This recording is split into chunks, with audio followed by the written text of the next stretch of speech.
Guys, आज की इस वीडियो में मैं आपको प्रोनाउंसिएशन सुधारने के कुछ गोल्डन रूल्स बताने वाला हूं, जिन्हें आपको एज ए स्टूडेंट बहुत अच्छे से समझने चाहिए। क्योंकि ये रूल अगर आप नहीं जानते होंगे तो इंग्लिश रीड करते समय ढेर सारी गलतियां करते होंगे। इसलिए आपको ये रूल सीखने चाहिए, और ये रूल सीखने के लिए आप इस वीडियो को पूरा अंत तक देखिए ताकि हर रूल को आप अच्छे से समझ पाएँ। तो गाइस, अब वीडियो शुरू करते हैं। जब सिंगल सिलेबल वर्ड के अंत में ए टी ई या ए जी ई आए तब ए का उच्चारण ए होता है। जबकि मल्टीपल सिलेबल वर्ड के अंत में ए टी ई या ए जी ई आए तब ए का उच्चारण ई होता है। जैसे रेट।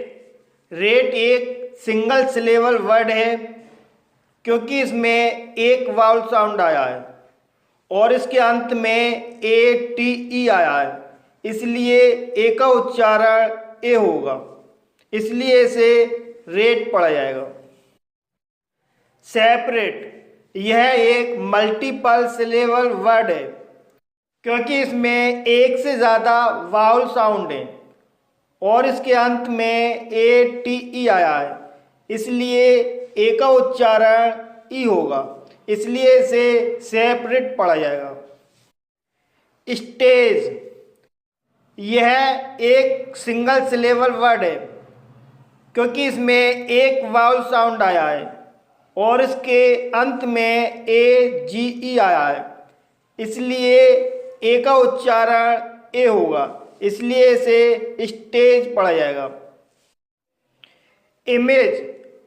यह एक मल्टीपल सिलेबल वर्ड है क्योंकि इसमें एक से ज़्यादा वाउल साउंड है और इसके अंत में ए जी ई आया है, इसलिए ए का उच्चारण ई होगा, इसलिए इसे इमेज पढ़ा जाएगा।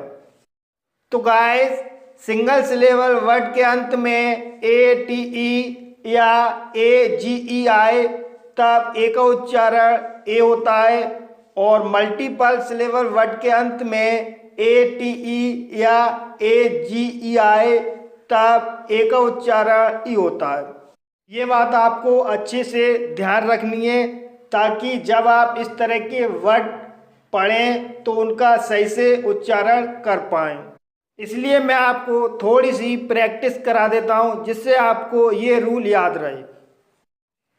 Met, ultimate, mate, ultimate, gate, arrogate, gate, arrogate, stage, image, stage, image, place, manage, place, manage, case, homage, case, homage.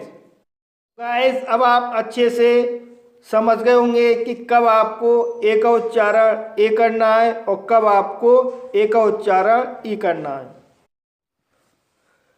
Guys, जब शुरू में आर ई के बाद लेटर या विलेंड लेटर आए तब आर ई का उच्चारण रे होता है, जबकि आर ई के बाद वर्ड आए तब आर ई का उच्चारण री होता है। जैसे रेड। इस वर्ड में आर ई के बाद लेटर डी आया है, इसलिए आर ई का उच्चारण रे होगा, इसलिए इसे रेड पढ़ा जाता है। इसी तरह से रिकॉल। इस वर्ड में आर ई के बाद कंप्लीट वर्ड कॉल आया है, इसलिए आर ई का उच्चारण री होगा, इसलिए इसे रिकॉल पढ़ा जाता है। इसी तरह से रेस्ट। इस वर्ड में आर ई के बाद विलेंड लेटर एस टी आया है, इसलिए आर ई का उच्चारण रे होगा, इसलिए इसे रेस्ट पड़ा जाता है। इसी तरह से रिमाइंड, इस वर्ड में आर ई के बाद कंप्लीट वर्ड माइंड आया है, इसलिए आर ई का उच्चारण री होगा, इसलिए इसे रिमाइंड पढ़ा जाता है। तो गाइस अब आप अच्छे से समझ गए होंगे कि जब शुरू में आर ई के बाद लेटर या विलेंट लेटर हो तब आर ई को रे पढ़ेंगे, और यदि आर ई के बाद कंप्लीट वर्ड हो तब आर ई को री पढ़ेंगे। तो गाइस ये रूल आपको याद रखना है ताकि आप इस तरह के वर्ड्स पढ़ें तो उनका सही उच्चारण कर पाएँ, और ये रूल आपको याद रहे इसलिए मैं आपको थोड़ी सी प्रैक्टिस करा देता हूँ।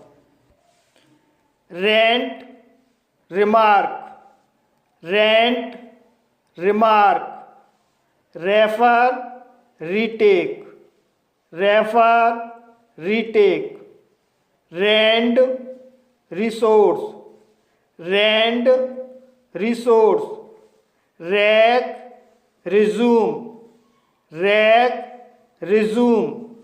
तो गाइस अब आपको क्लियर हो गया होगा कि शुरू में आर ई का उच्चारण कब आपको रे करना है और कब आपको री करना है। गाइस जब किसी वर्ड में एल या एन के बाद एस आई ओ एन आए तब एस आई ओ एन का उच्चारण शन होता है, लेकिन जब किसी वर्ड में vowel A E I O you के बाद एस आई ओ एन आए तब एस आई ओ एन का उच्चारण जन होता है।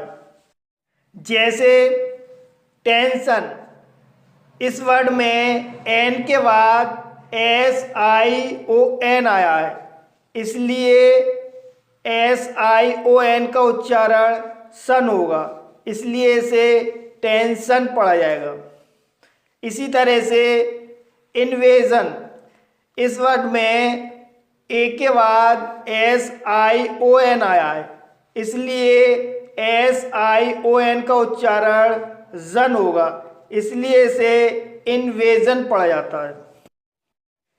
इमल्सन, इस वर्ड में एल के बाद एस आई ओ एन आया है, इसलिए एस आई ओ एन का उच्चारण शन होगा, इसलिए इसे इमल्सन पढ़ा जाएगा। इसी तरह से एक्सप्लोजन, इस वर्ड में वाउल ओ के बाद एस आई ओ एन आया है, इसलिए एस आई ओ एन का उच्चारण जन होगा, इसलिए इसे एक्सप्लोजन पढ़ा जाता है। तो गाइस अब आप समझ गए होंगे जब वर्ड में एल या एन के बाद suffix S I O N आए तब suffix S I O N का उच्चारण सन होता है, लेकिन जब किसी वाउल के बाद suffix S I O N आए तब एस आई ओ एन का उच्चारण जन होता है। तो गाइस ये रूल आप अच्छे से याद रखेंगे ताकि कि इस तरह के वर्ड्स आप जब पढ़ें तो उनका सही सही उच्चारण कर पाएँ।